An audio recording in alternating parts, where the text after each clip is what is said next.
네, 여러분 논문을 읽어봅시다. 세 번째 영상인데요.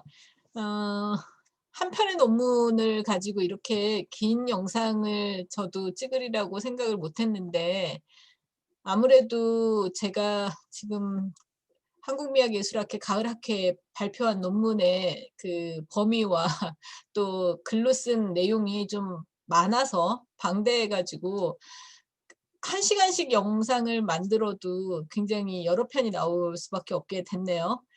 얼마나 여러분들이 이 내용에 관심을 갖고 보시는지 잘 모르겠지만 그렇게 많이 보실 것 같진 않지만 그래도 저는 또 하나의 그 목적을 가지고 계속 해 보겠습니다.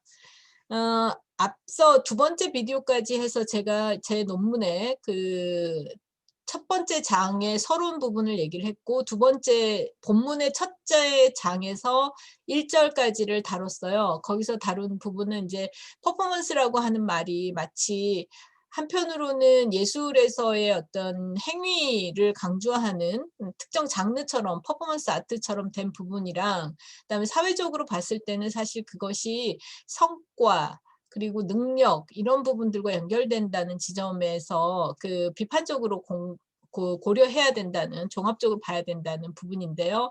그것까지를 제가 말코비치의 그 능력주의 사회에 대한 비판 논의까지 해서 논문에서 다른 부분을 읽었고요. 지금부터는 이제 그 본문 2장의 2절로 가서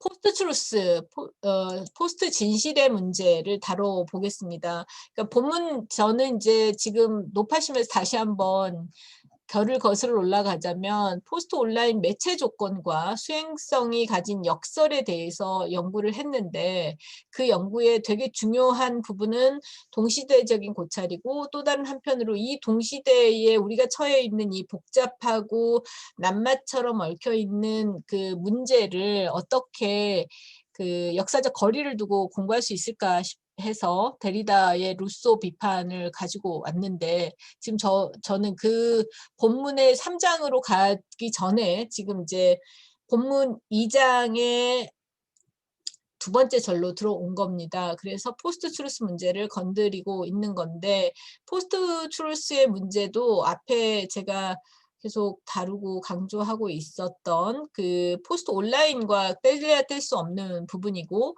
특히 또 한편으로는 이런 능력주의 사회가 요구하는 개인의 어떤 현전 그리고 개인의 내면들이 노동에 투여되는 지점들 그리고 그것이 모두 자본화되는 지점들의 문제들과 이 포스트 트루스 문제가 결부되어 있다는 것입니다. 그 내용들을 이 본문 2장 2절에서 다뤘는데 천천히 다시 또 읽어가 보겠습니다.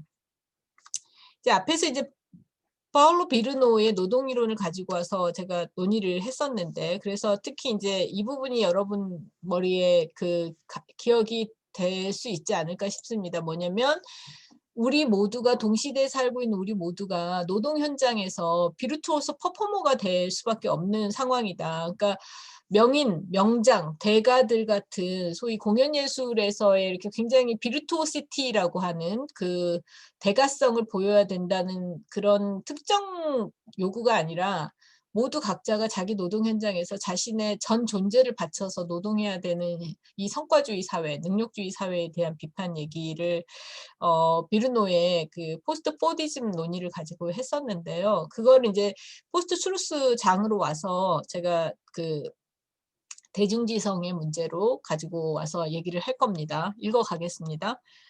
다른 한편 앞서 비르노가 말하는 대중지성은 포스트 온라인 매체 조건과 연관성이 있다. 그의 글이 1990년대 초반에 나왔다는 점에서 당시 컴퓨터 기술과 온라인 커뮤니케이션에 대한 낙관적 기대는 가까운 미래의 지성, 언어적 소통, 협력 관계, 노동 조건에 관한 전망에까지 투사됐을 것이다. 이게 이제 온라인 시대가 도래했을 때의 담론일 거라는 거예요. 근데 우리는 지금 그 온라인에 대한 그 과거의 희망과 그 기대가 지금 우리한테는 포스트 온라인 현실이 됐다는 얘기입니다.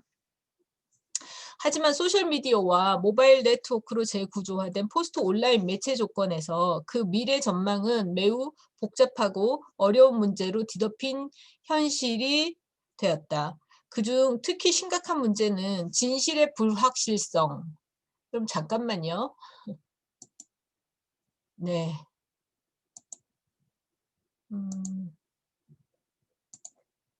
네. 돌아가겠습니다. 네.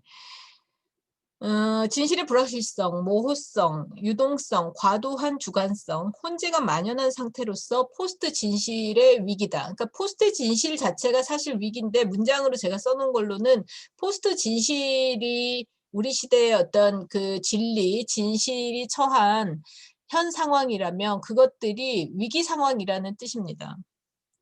포스트 진실은 간단히 말해 객관적 사실이 사적 신념이나 감정적 호소 그리고 디지털 알고리즘에 따라 재편 가공된 정보에 밀리고 심지어 그러한 실체들의 파악 자체가 완전히 불투명해지는 지경을 의미한다. 이것은 이제 제가 포스트 진실에 대해서 정의를 내린 부분인데 제가 이제 연구를 하면서 포스트 진실, 그러니까 포스트 트루스라는 주제어를 가지고 책들이 되게 많이 쏟아져 나왔어요. 지난 한 4~5년 사이에. 그리고 그 4~5년은 사실은 트럼프가 미국 정치 영역에서 뿐만 아니라 그 의사소통의 체계를 굉장히 문제적으로 만든 시기잖아요. 그리고 그 시기에 미디어에 대한 불신, 그리고 그 소셜 네트워크를 활용한 정치 같은 것들이 극대화됐잖아요. 그리고 앞에서 제가 말씀드린 것처럼 능력주의 사회가 되게 그 노동 현장이라든가 우리의 그런 경제 활동에 연결되는 것 같아 보여도 사실 우리 의식 구조까지 굉장히 깊이 파고들어서 영향을 미쳤는데 그런 현상들 중에 하나가 사실 모든 사람들이 자신의 지위나 사회적 처우에 불만을 갖고 있거나 상대방에 대해서 불신하는 거예요. 그러면서 자신의 입장과 의견이 가장 옳다고 생각을 하거나 옳지 않지만 우리가 정파적으로 따졌을 때는 서로 그 자기의 입장을 최대한 고수하면서 갈등하고 대립할 수밖에 없다는 한국 사회도 마찬가지잖아요. 그런 터전이 완전히 광화문의 주말마다 펼쳐졌던 풍경이 바로 그런 현상들을 보여주는 것인데 그게 극우의 그 집회든 아니면 뭐 현 정부를 지지하는 집회든 간에 그렇게 강력하게 서로 대립되는 지점에서 자신들의 주장이 옳다고 하는 그러나 그 주장의 근거들이 그렇게 철두철미하지 않아도 상관없다고 내가 주관적으로 지지하는 쪽이 진리다 이런 식으로 진실이다라고 믿게 되는 상황들 그것이 이제 포스트 트루스의 위기라는 겁니다. 근데 그게 이제 미국 사회에서는 이제 트럼프와 반 트럼프 뭐 이런 식으로 대립이 됐었죠. 근데 이제 방금 제가 읽었던 부분을 다시 한번 여러분들이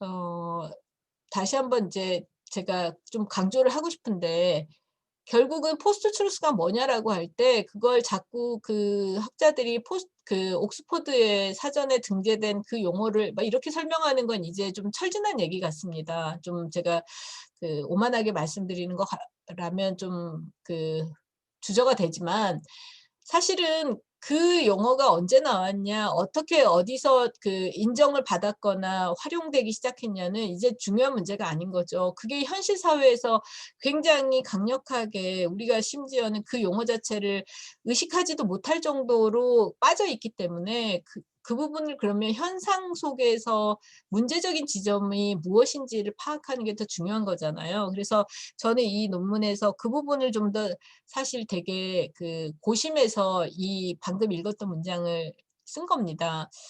그래서 다시 한번 읽어볼게요. 포스트 진실은 간단히 말해 객관적 사실이 사적 신념이나 감정적 호소, 그리고 디지털 알고리즘에 따라 재편 가공된 정보에 밀리고 심지어 그러한 실체들의 파악 자체가 완전히 불투명해지는 지경을 의미한다. 그러니까 우리가 내 신념이 이래라고 말하지만 그거를 상대방한테 주장할 때 근거가 없어도 되는 거예요. 그리고 상대방도 그 정도의 근거가 없는 상태로 듣고 그냥 흘려버리는 식의 것들. 그리고 무엇보다도 그걸 검증하려고 하는 순간 상대방의 상식선이 이미 무너져 있기 때문에 대응하기가 어렵고, 나하고 대화하는 것도 마찬가지. 상대방이 가진 신념이 어느 선에서 나하고 타협할 수가 없고 내 상식하고 맞지 않기 때문에 대화가 안 되는 부분. 이게 이제 완전히 포스트 진실이 위기인 이유인 겁니다.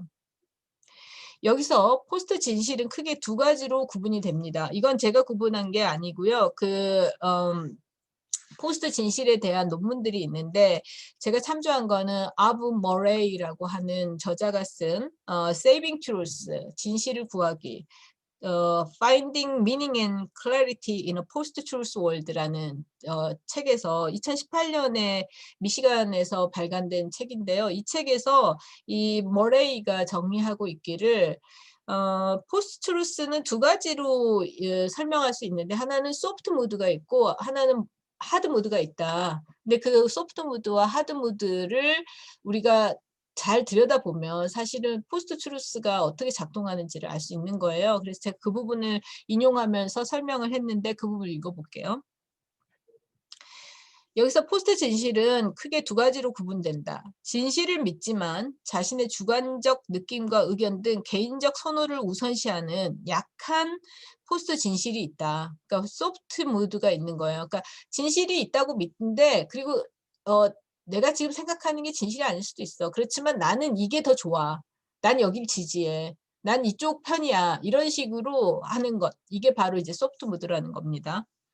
그다음에 하드 모드는 뭐냐면, 틀렸다는 걸 알지만 자신의 정치적 사회적 아젠다에 맞추기 위해서 노골적인 거짓을 전파하는, 이것이 강한 포스트 진실이에요.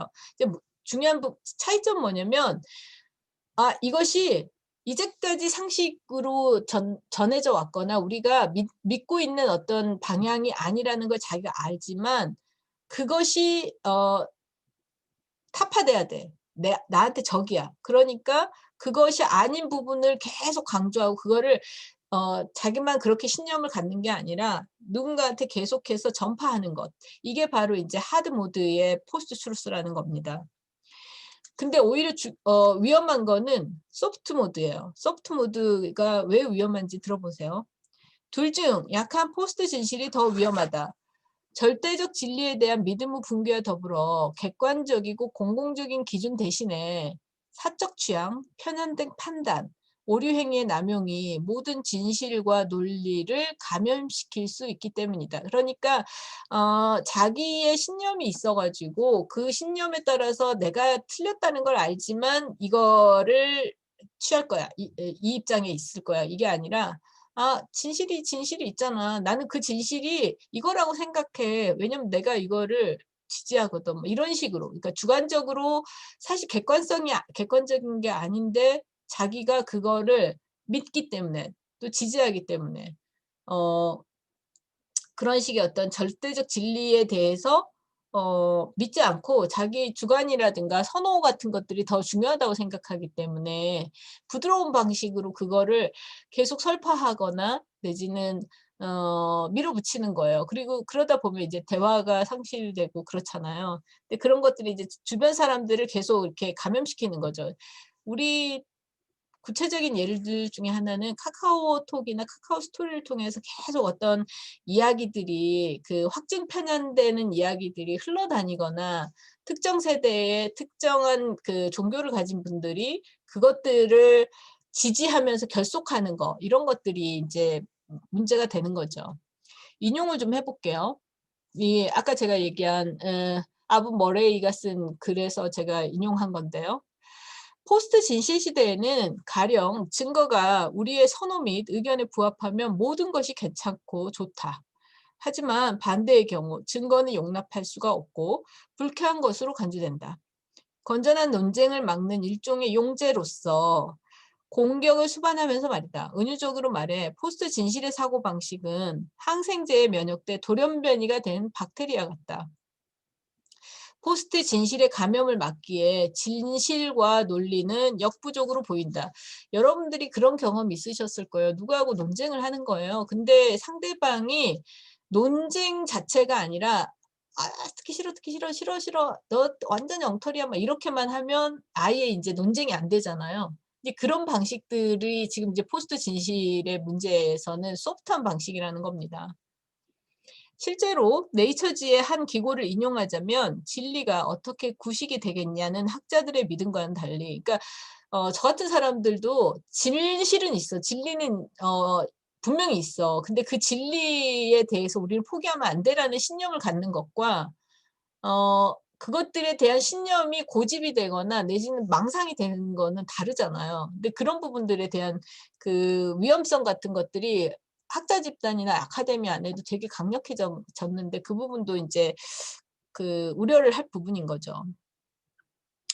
노골적인 거짓말이 사회 전반에서 일상이 됐고 부정확하며 검증되지 않은 주장, 그다음에 심각한 질문에 대한 불합리한 추론. 굉장히 시리어스한 문제인데 그거를 불합리하게 추론을 막 하는 거예요. 그게 뭐 하느님이 뭐 이런 식으로.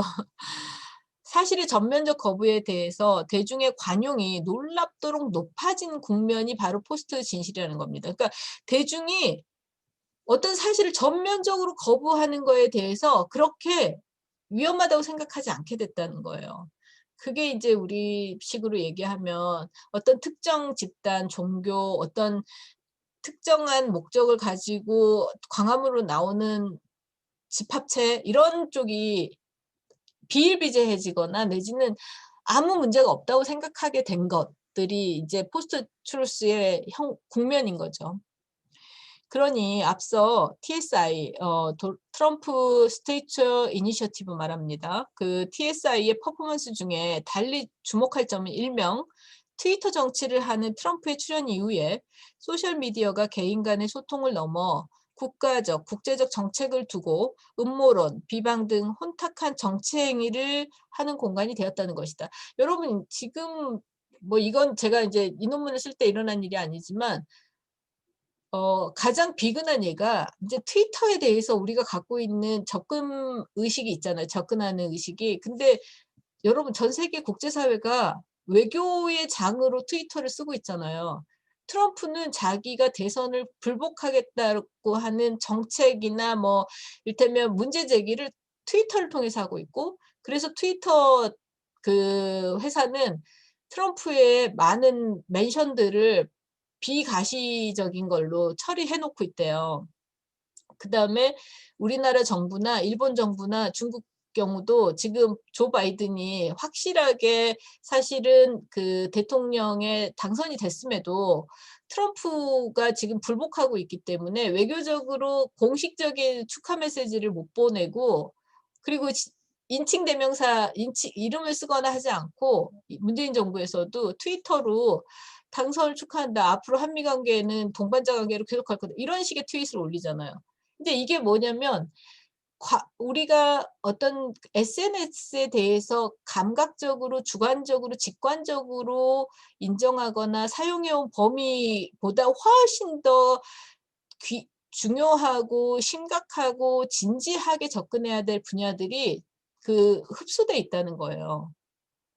단지 트위터 하나 날리는 정도가 아닌 게 됐다는 거죠. 그 얘기를 제가 여기다 쓴 겁니다.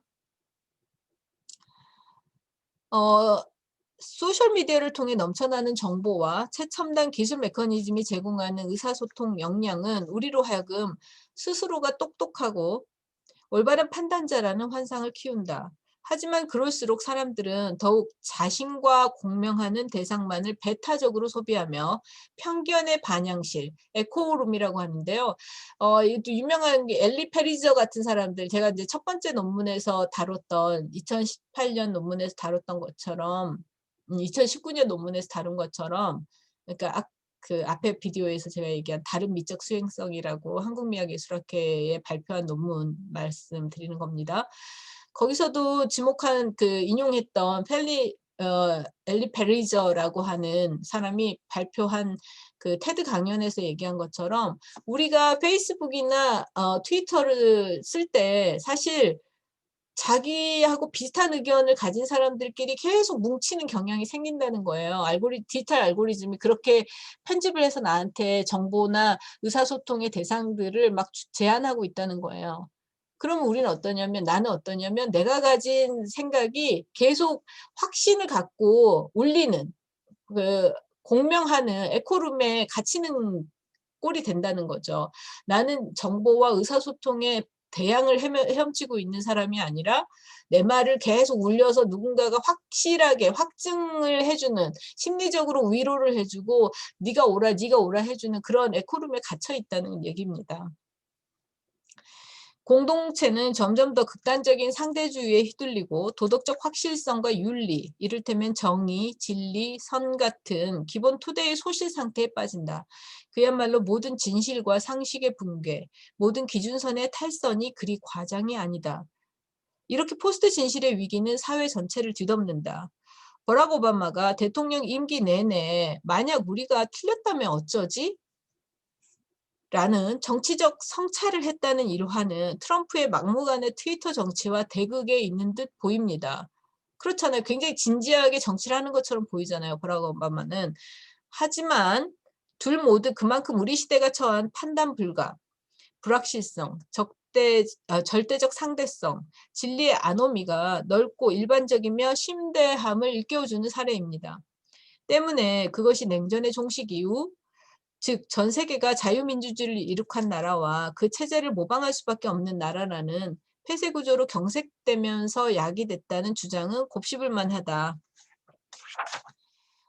이반 크라스테프, 스티븐 홈스라는 두 저자가 쓴 모방 시대의 종말이라는 책이 있어요. 제가 이제 한국어로 이건 번역되어 있는 책인데요. 이 책에서 이 두 저자가 그 동시대의 정치 상황들을 분석하고 있는데, 그 내용이 냉전 이후에 서구 사회가 말 그대로 유일무이 자유민주주의 체제가 되면서 오히려 더 문제적이 됐다는 얘기를 하고 있거든요. 근데 이 논문에서 이반 크라스테프를 제가 인용했지만 사실 이거를 훨씬 더 먼저 지적한 사람이 수잔 버머스입니다. 베냐민 연구자로 굉장히 유명하고 중요한 미국의 미학자이죠. 수잔 버머스가 사실은 이 그 냉전 시대에 소련과 미국이 어떻게 각자의 소위 그 정치 체제를 지켜나가면서도 그 내부의 학자들이 상대적으로 자신들이 결핍하고 있는 정치 체제에 대한 동경을 유지했는가. 그리고 그런 학자들의 소위 탐구와 동경이 어떻게 양 체제가 서로 그럼에도 불구하고 결핍되지 않고 좋은 시너지를 발휘할 수 있었는가, 그리고 비판적 기능을 할 수 있었는가를 다뤘거든요. 드림월드라는 꿈세계라는 책에서요. 근데 그 부분을 이제 염두에 두면 이 이반 크라스테프가 지적하고 있는 것은 사실은 근현대사를 다 아우른다고 봐야 되는 거죠. 어쨌든 이반 크라스테프가 다룬 내용에서 동시대 자유민주주의 체제로의 그런 그 흡수 통합이 어떤 문제가 있는지는 인용을 제가 해보겠습니다.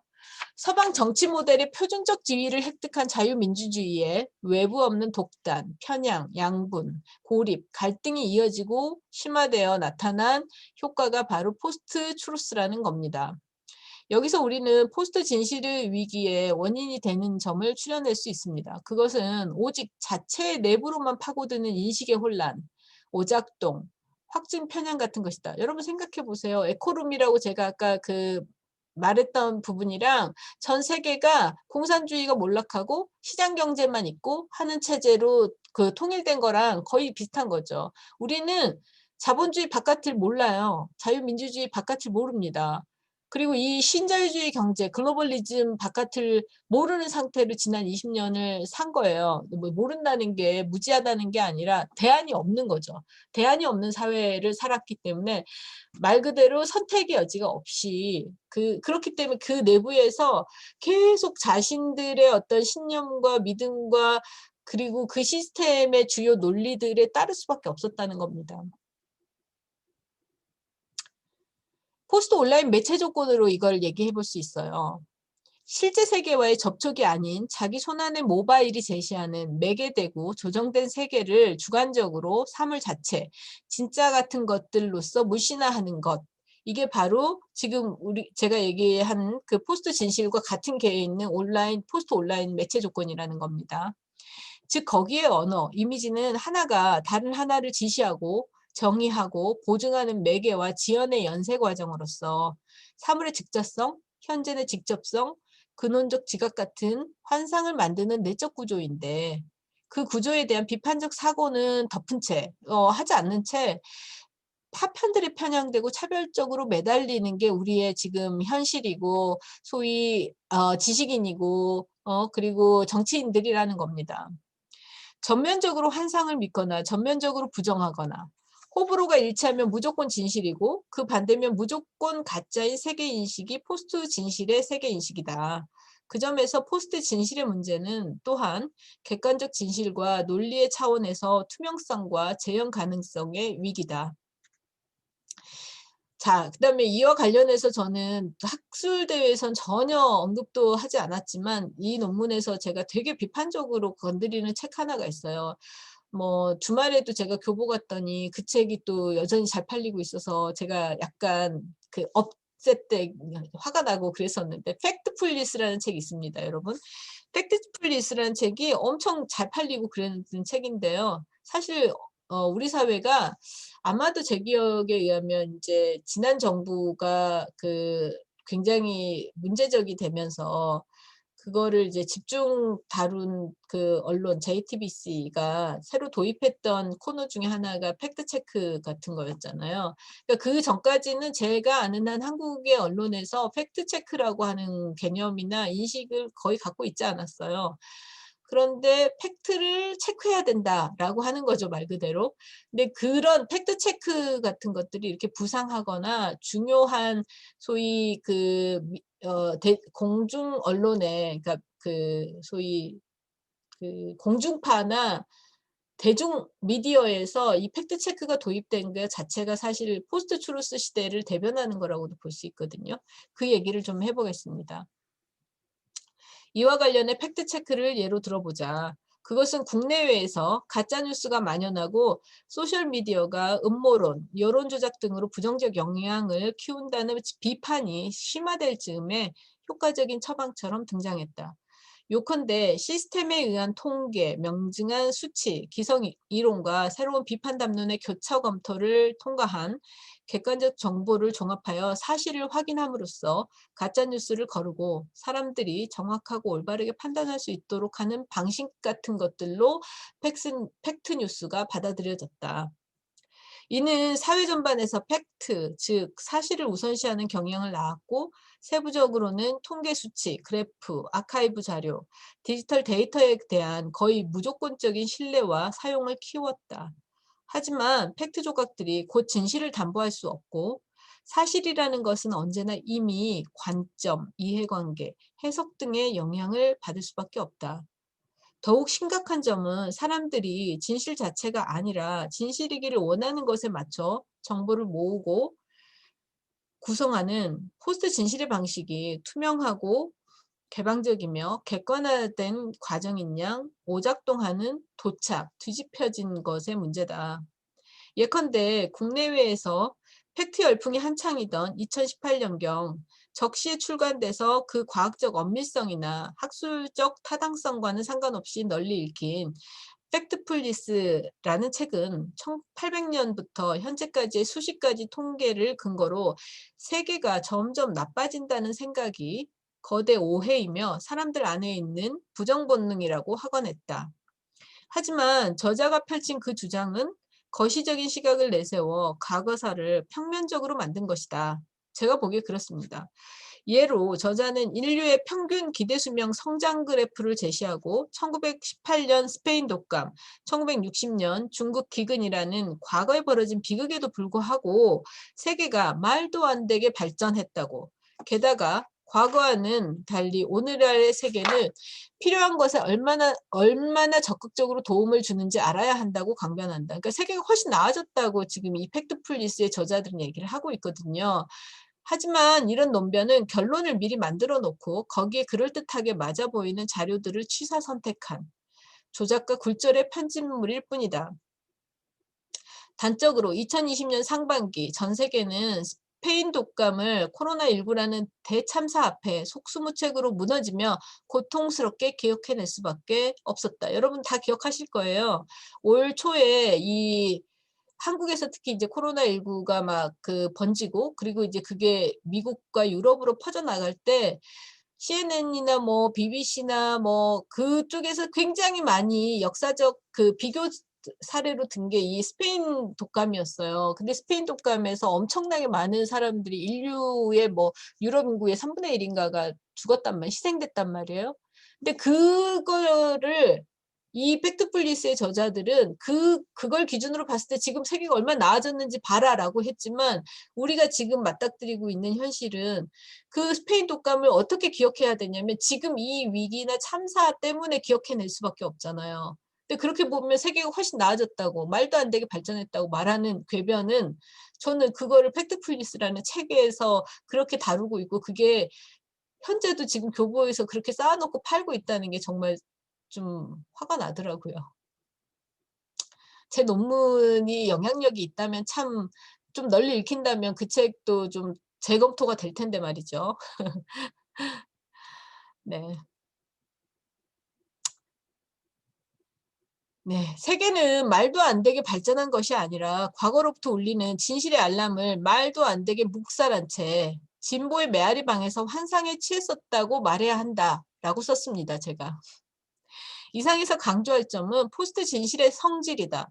요컨대 포스트 진실은 사실과 가짜, 진실과 거짓의 명석 판명한 이분법이 아니라 그러한 구분의 투명성이 작동하지 않는 방식의 매개를 통해서 의사소통 행위가 이루어지는 구도다. 그러니까 매개가 이루어지긴 하는데 의사소통이 매개를 통해서 네트워크 매개를 통해서 이루어지긴 하는데, 그런 선명성 자체가 불가능하고, 그리고 투명한 정보라는 환상만 작동하고, 어떤 식의 편집들이 이루어지는지 알지 못하는 상태에서 편집된 정보나 지식이 계속 전달된다는 거예요. 그리고 거기서 뭐 SNS가 특히 그런데, 거기서 한번 뭔가 이렇게 알고리즘이 붐업시킨 뭐 실시간 인기 동영상 이런 것들을 딱 뜨면 그게 이제 엄청나게 확산돼 버리잖아요. 애초에 그 컨텐츠하고 상관없이. 이제 이게 포스트 진실의 상황이고, 포스트 진실 자체가 우리의 진실의 위기의 상황이다라고 말할 수 있다는 거죠. 사실들의 재현 가능성이 진리 또는 진실의 축에 매이는 대신에 정보 사용자의 얘기된, 그러니까 미리 예측한 거, 내지는 확증 편향한 결과값에 따라 얼마든지 이전에 없는 방식으로 조작 가능한 매체 조건이다. 여러분 유튜브에 그 많은 뉴스들이나 컨텐츠들이나 또 뭐죠? 최근에 많이 등장하던데 무슨